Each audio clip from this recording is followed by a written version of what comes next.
हर हर महादेव। देवों के देव महादेव जी के चरण में प्रणाम करती हूँ, मेरा प्रणाम स्वीकार हो। माता गौरव पार्वती के चरण में प्रणाम करती हूँ, मेरा प्रणाम स्वीकार हो। गणपति ललनवा के चरण में प्रणाम करती हूँ, मेरा प्रणाम स्वीकार हो।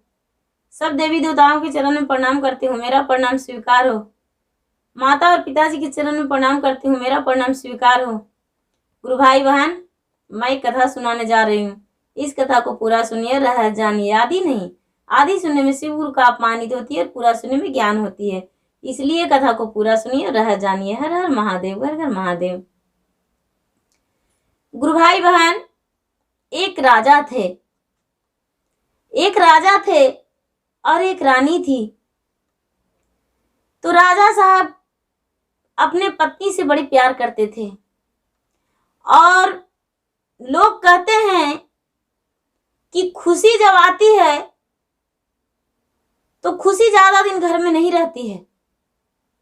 उसी प्रकार राजा रानी दोनों बड़े खुश रहते थे, बहुत अच्छे से रहते थे।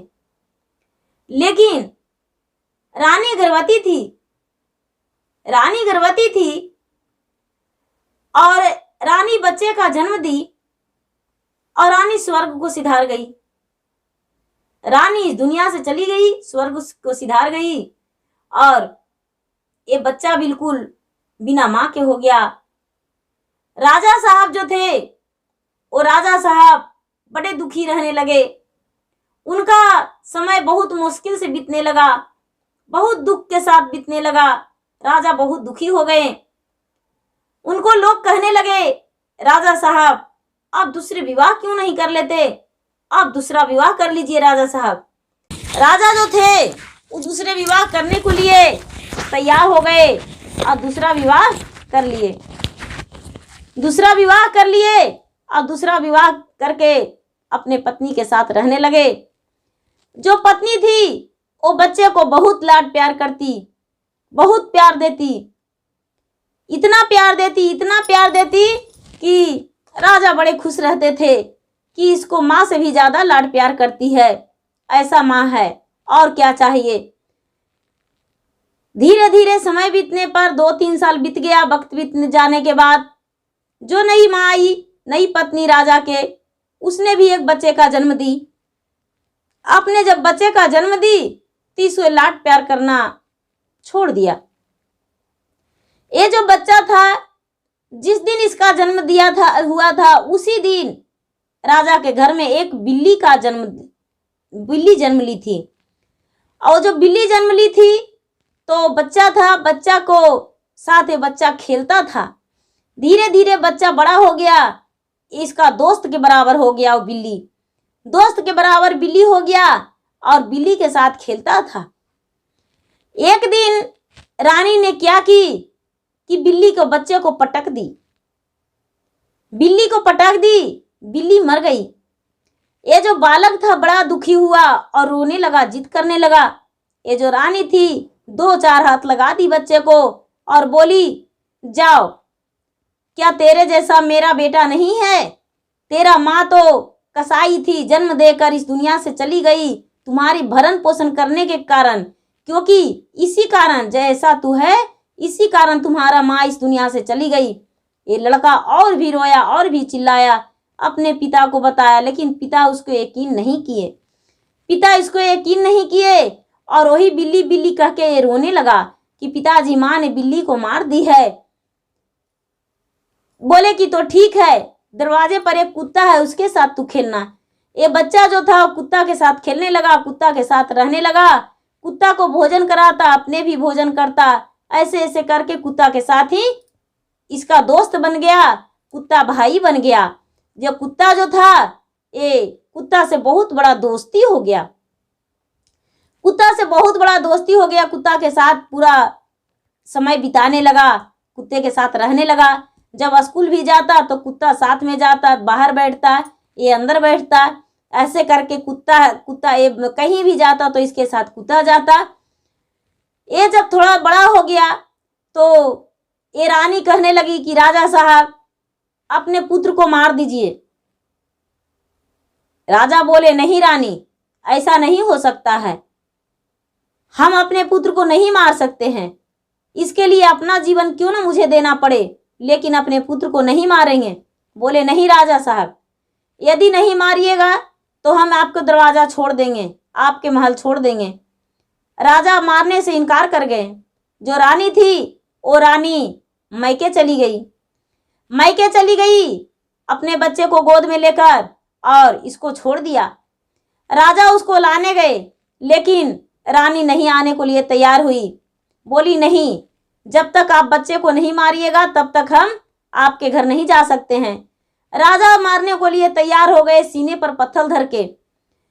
रानी आई मारने के नाम पर कि तो ठीक है। सुबह हुआ तो बेटे के बोले कि चलो बेटा हम तुम्हें घुमाने जा रहे हैं। हाथ में तेगा ले लिए। साथ में जो कुत्ता था, कुत्ता भी साथ धर लिया। अपने जो दोस्त था राजकुमार, उसके साथ धर लिया। और राजा जो थे, राजा हाथ में तेगा लेकर अपने बेटे को छाता जूता सब कुछ दे दिए और बोले चलो हम तुम्हें घुमाने ले जाते हैं। बच्चा नादान था, बच्चा को क्या पता कि मेरे पिता जो हैं वो मुझे मारने जा रहे हैं, इसको कोई पता नहीं था। वो ले जाकर और बहुत दूर चले गए और जाकर और इसको बच्चा को बोले कि तू यहीं बैठो और हम आते हैं। बोले कि पिताजी आप कहाँ जा रहे हैं? तो आते हैं, थोड़ी देर में ही आ जाएंगे। बच्चे को बैठा दिए और ये जो कुत्ता था, कुत्ता को राजा बुलाए और बुलाकर कुत्ता को 2 खंड कर दिए। 2 खंड कर दिए और कुत्ता का जो रक्त था, रक्त अपना कपड़ा में लगा लिए और लगाकर तेगा में लग गया और कुत्ता को मिट्टी खोदकर और राजा उसको झाँक दिए मिट्टी से और अपना शरीर में खून पूरा लगा लिए उसका रक्त और तेगा में भी लगाकर वहां से चल दिए। चलते चलते घर आ गए। वो बच्चा इंतजार करते रह गया कि मेरे पिताजी रोता रहा, रटता रहा। रटते उसका आवाज भी नहीं निकल रहा था, बेहोशी छा गया। ए रानी को आके बताएं कि रानी साहब पुत्र को काट दिए। रानी बड़े खुश हुई कि अब अच्छा लगा, अब आपने बहुत अच्छे काम किए। रानी को थोड़ा सा भी उदासी नहीं छाया, क्योंकि रानी ही अपने हाथों से चाहती थी कि मार दीजिए। तो राजा उसके नज़र में मार कर और आ गए घर। ये लड़का जो था, तो लड़का को बहुत सारे लोग मिले और बोले चलो मेरे घर, लेकिन किसी को साथ ये नहीं गया बालक। जब 2 से 3 दिन बीत गया, बच्चा बेहोश हो गया, तो एक ब्राह्मण उसी रास्ते से जा रहे थे तो इस बालक को गिरा हुआ नजर देखकर ब्राह्मण सोचते हैं कि अरे एक बालक है, पता नहीं कैसे गिरा हुआ है। ब्राह्मण के कमंडल में पानी था, पानी उसको मुंह पर छिड़के, बच्चा भूखे प्यासे वहां गिरा था, उसको मुंह पर छिड़के तो बच्चा होश में आ गया। ब्राह्मण के पास कुछ भोजन था, वो भोजन खिला दिए ब्राह्मण। ये बच्चा खा लिया और खाकर अपने पिता को याद में रटने लगा और कहने लगा मेरा डॉगी था, कुत्ता था, वो भी मेरे पास नहीं है। मेरे पिताजी मुझे लेने नहीं आए, पता नहीं मुझे छोड़कर पिताजी क्यों चले गए हैं। ये ब्राह्मण कहते हैं बच्चा चलो मेरे घर चलो, तुम्हारे पिताजी जब आएंगे तो तू पिताजी के साथ चला जाना। ये ब्राह्मण लेकर चले गए और अपने पुत्र के समान इसको रखने लगे। ब्राह्मण का 2 बेटी थी। एक कन्या जो थी, कन्या पर्वत पे रहती थी, राजसिनी के पास रहती थी। और एक जो कन्या थी ये ब्राह्मण के पास थी, वो स्कूल जाती थी और ये भी लड़का जाता था। भाई बहन की तरह दोनों स्कूल जाते थे और पढ़ाई लिखाई करते थे। लेकिन ये जो लड़का था, वो लड़का ब्राह्मण की पुत्री से बहुत प्यार करता था। ये बहन नहीं समझता था, इसको सीधा सोच था कि ये मेरा बहन नहीं है। लेकिन वो लड़की का भी कुछ नजरिया अलग ही रहता था। ये लड़की किसी को साथ भागने को लिए तैयार थी कि हम भाग जाएंगे किसी के साथ। वो क्या किया कि इसको लेटर लिख के दे दिया कि जाओ उसे दे देना और देकर और तू घर वापस आ जाना। ये लड़का दिया नहीं उसको लेटर, और जहां पर उस जगह पर खड़ी होने को लिए कहा था वहीं पर जाकर यही खड़ी हो गया। और ये लड़की घर से भागकर और उसके वहां पर उस जगह पर गई तो देखती है कि अरे तुम है।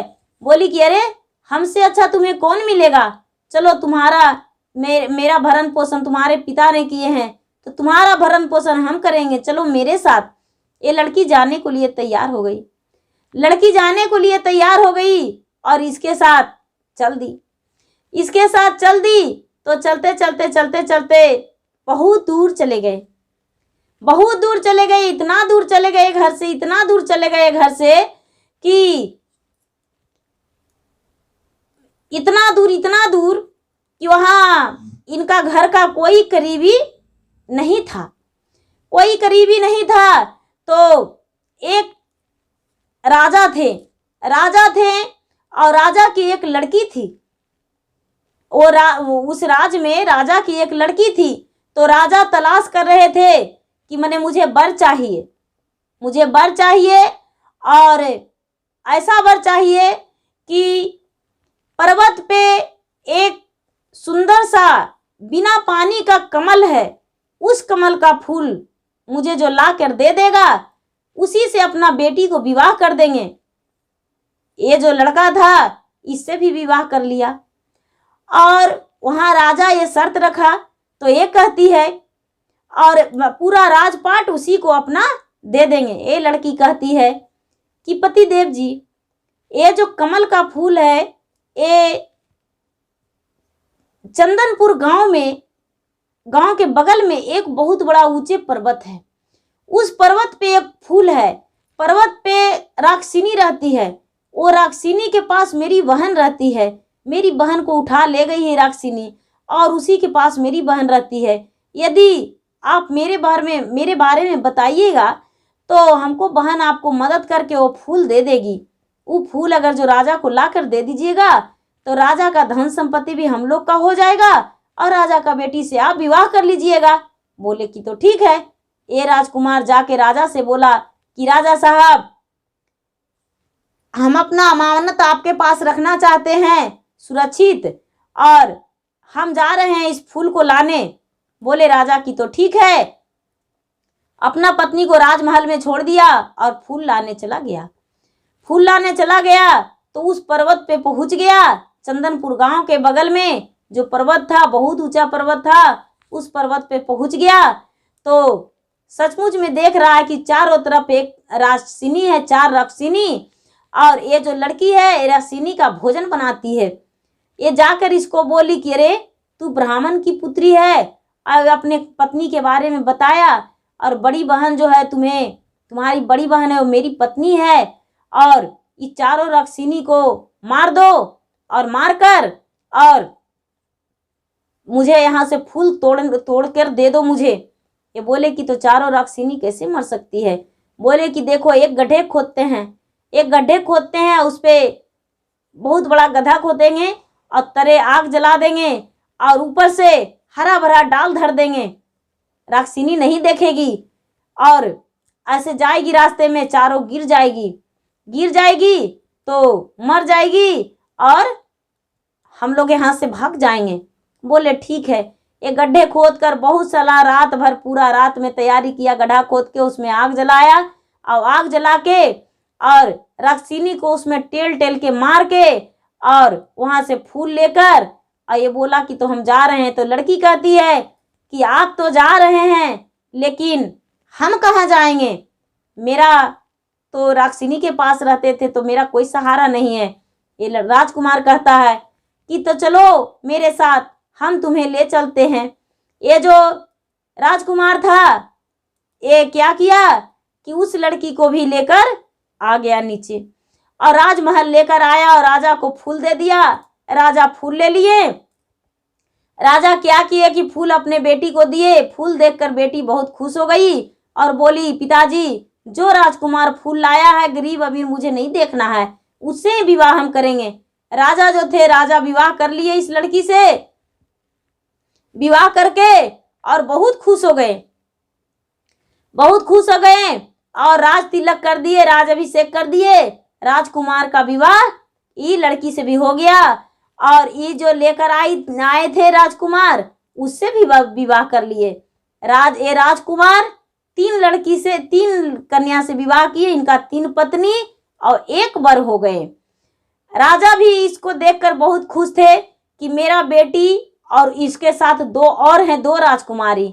मेरा बेटी बहुत खुश नसीब है कि 3-3 गो के साथ अपना जिंदगी बिताएगी। राजमहल में 3 रानियां हो गई, 1 रानियां नहीं 3 रानी हो गई। ऐसा देखकर राजा भी बहुत खुश थे।